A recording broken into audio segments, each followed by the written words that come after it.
Welcome to an introduction to HTML. To start off with, what exactly is HTML? HTML stands for Hypertext Markup Language, which is used to create and structure contents of web pages and consists of a series of elements that define different parts of a web page's structure and content. Here is our HTML file. It's called index.html. So all HTML files need to start off with this doctype HTML. This is a declaration to signify that the document's written in HTML, just to make sure that all of the rendering from in different browsers and devices is all consistent. Next, let's start off with the head element.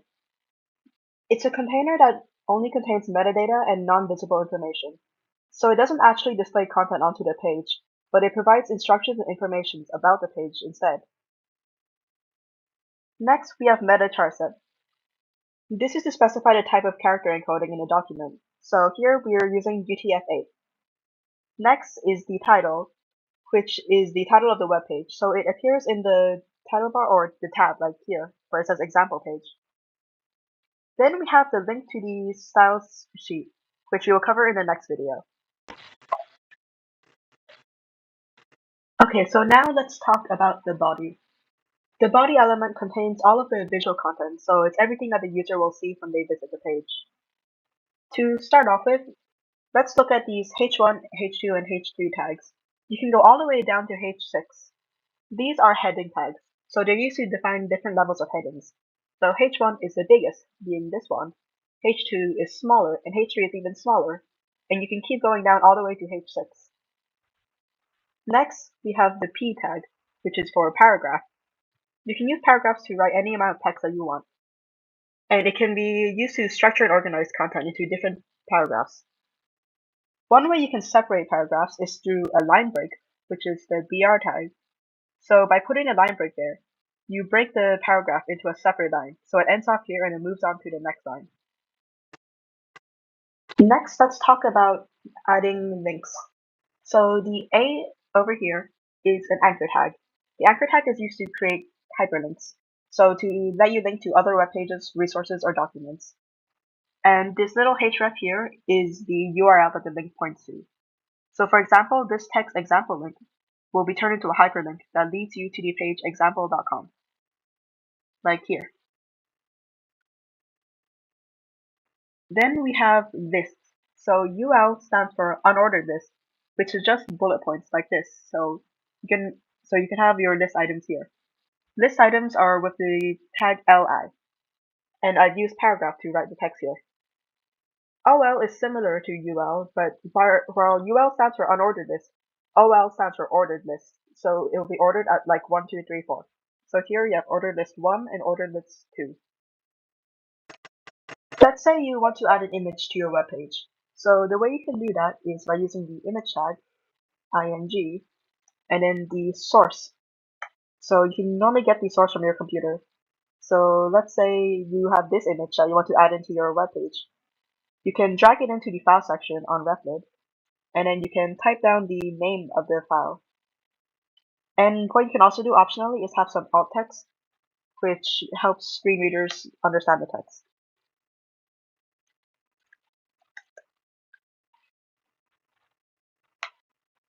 So now when we run this, the image will be displayed here.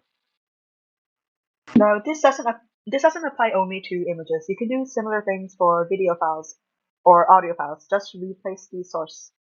So instead of img, you can write audio or video. Another fun thing you can do on HTML is add buttons. So there's a tag called button, and inside it you can write whatever you want, like this is a button. And then when we run it and we refresh this page, there'll be a button, and as you can see, you can actually click it. Now let's learn how to make some tables.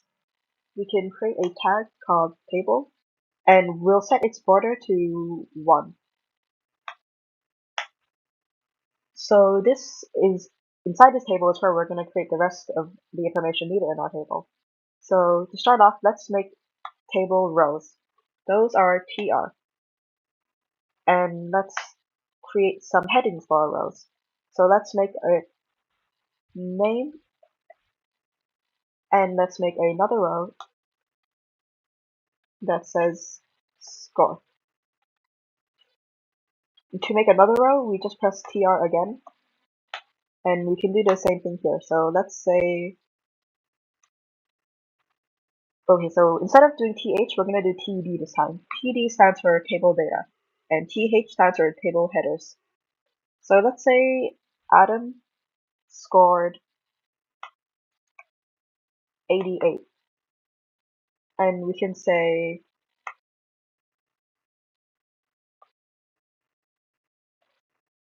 John scored 76. When we run this, and let's refresh our page here, we will be able to see our name scored and then Adam and John scores respectively. And it's important to have this table border 1 here to make this little outline, because without it, it would just be just the text with no border. So it's important to keep that in mind. The forms are used to make an interactive section of your web page. So let's make that now. Make sure everything is still in body. So forms are just for the user to be able to provide input and just interact with stuff there. So let's start with making a label for our form. And let's say this label is for username. Is this your username? Username will just, the label will just be, as it sounds like, the label for the input that we'll add next. Now let's add input. Input and then type.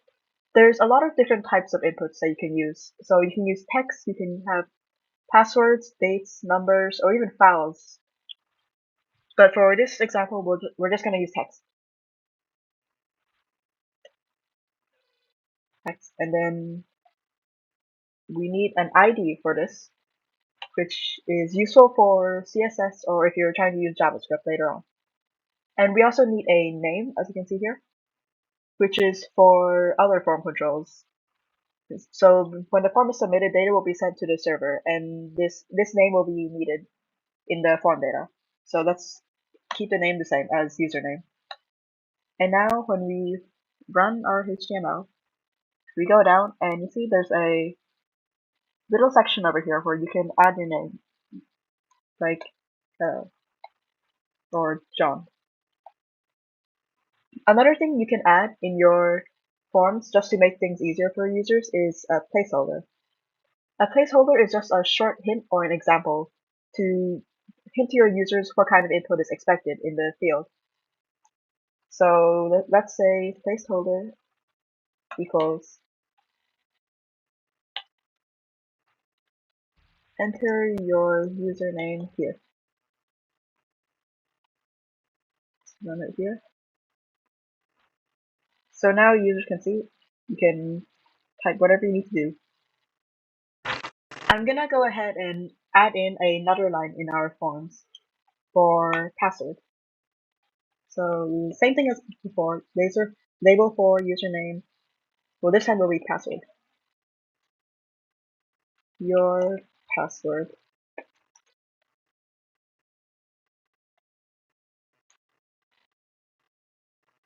The same thing as before. Let's run it, and you'll see another line here. We can apply what we did before to put them on different lines. So let's put a break line here.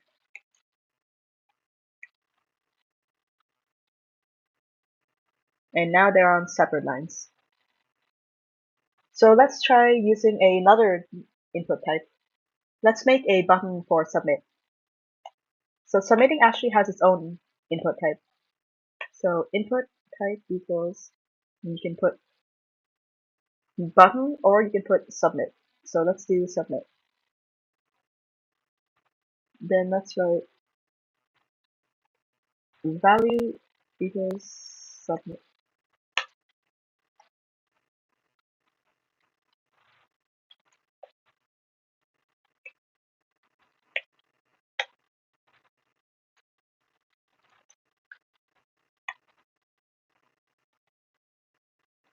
And as you can see, we have a little submit button. And when you click it, it just refreshes the page. but you can change that to give it actual functions later on. A problem that we have now is that our HTML looks pretty messy. So what we can do is split it up and put it into divisions using tags like div, or we can use semantic elements. So let's start off with div first. Div is just a generic tag to create a division within a web page, but it doesn't tell you anything about the division itself.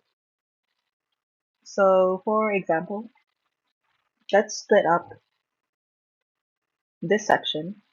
We can call it div, and we can end this as div as well. So we've essentially just divided this up into one section. It doesn't really do anything, and it doesn't show anything at all on your page, but it's just to make it easier for you to scroll through.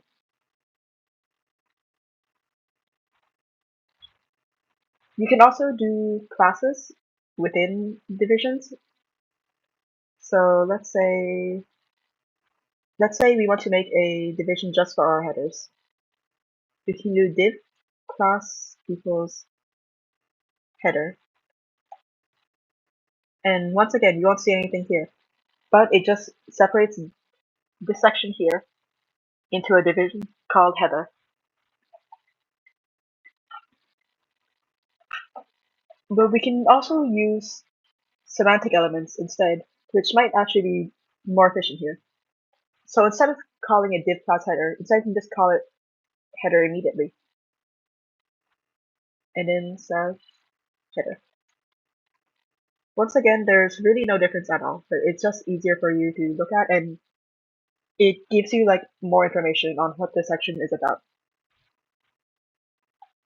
So you can do section, which section itself is its own semantic element. So section / section. Sections are used for a thematic group of content. It normally includes a heading itself. So for stuff like, let's say, introductions or contact information, if you want to separate that in its own section, you can just use the element section. Or you could use article,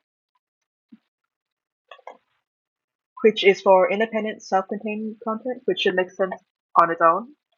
Or maybe footer, which is a bit like the header, but all the way at the bottom, which is for copyright information. So for stuff like the sitemap, contact info, or back to the top links. And last but not least, there's nav, which is normally just for navigation links. So let's say you want to have a list full of links like home, service, contact, about. All of that stuff you can put into a element called nav. Okay, and last but not least, let's learn about nested elements. Nested elements are basically just elements within another element. So for example, P is already in the paragraph element, but we can add another element inside here. So like B, which stands for bold.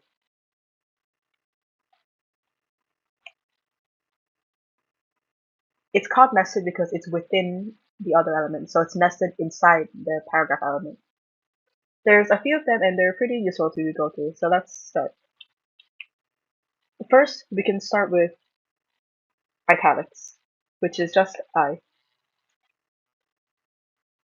This will just turn your text into italics. Pretty simple. So as you can see here, it's in italics. But the problem with this is it doesn't actually put any emphasis on screen readers, so it'll sound the same, which is not the best. So what you can do instead is put EM, which stands for emphasis. So when you use screen readers, it'll read out the text differently. So people who use screen readers will be able to tell the difference. So it looks the same, but it's just more accessible. Same thing for other nested elements. So B stands for bold. It just bolds your words. But instead, you could try strong, which is the same thing but more accessible to screen readers. So once again, it'll read it out differently using a screen reader. There's also underline, which is just a U.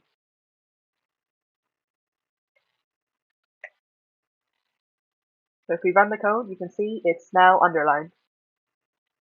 In summary, we've learned that HTML stands for Hypertext Markup Language. It's the building block of web pages, and it tells browsers how and what to display. HTML also isn't a programming language, but it's actually a markup language instead. We've also learned what elements are and how to add text, links and media, lists, and forms in our web page using HTML.